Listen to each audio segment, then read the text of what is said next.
Big Hero 6, Chapter 10. Hiro chased the cable car as it headed downhill.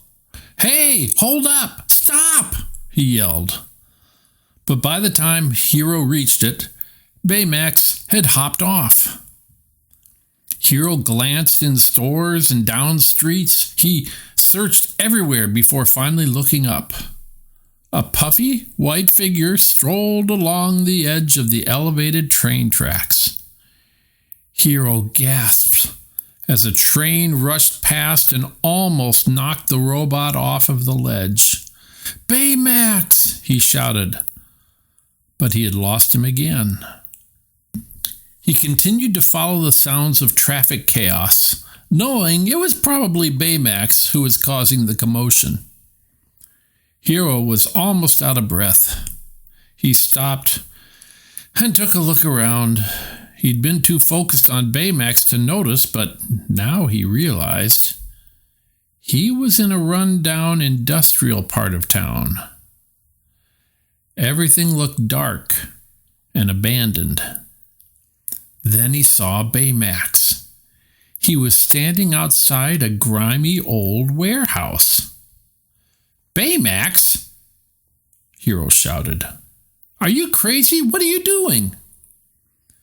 Baymax held up the glass Petri dish. "I have found out where your tiny robot wants to go." Hiro looked at the Petri dish.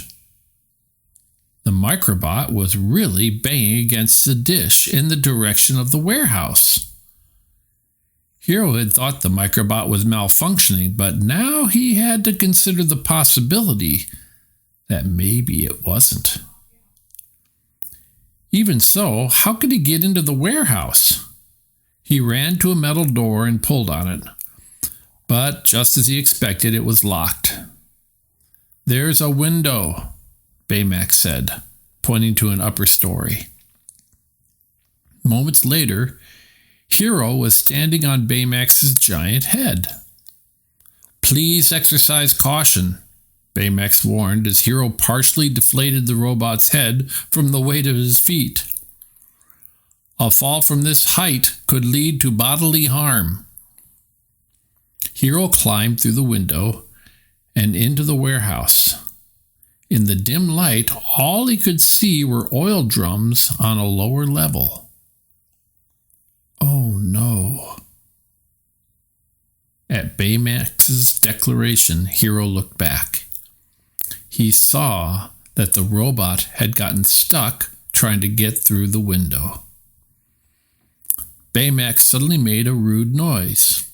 "Excuse me," the robot said, "while I let out some air." Okay. Hiro understood that to fit through the window. Baymax had to deflate a bit, but the sound was really obnoxious and loud. "Are you done?" Hiro whispered. "Yes," Baymax replied, and Hiro pulled him through. "It will take me a moment to reinflate."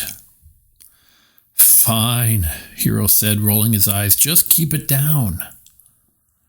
Leaving Baymax behind to inflate, Hiro nervously went down a flight of creaky stairs. As he passed a row of oil drums, he thought he heard a low drone. "Hello?" he asked, but no one answered. He grabbed a broom. Hiro turned a corner and saw a sealed-off area in the middle of the warehouse, covered with tarps. He crept closer and peeked inside. He was shocked to see a large machine manufacturing... Could it be? Yes! Microbots! Lots of them! They were being spit out by the machine onto a conveyor belt. "My microbots?" Hiro whispered. "Someone's making more." "Hiro," a voice suddenly said. "Gah!" Hiro gasped and turned around. It was only Baymax. You gave me a heart attack. Baymax nodded and waddled closer. My hands are equipped with defibrillators. Clear, he said as he rubbed his hands together and held them up to Hiro's chest, ready to shock his heart into a normal rhythm. Stop!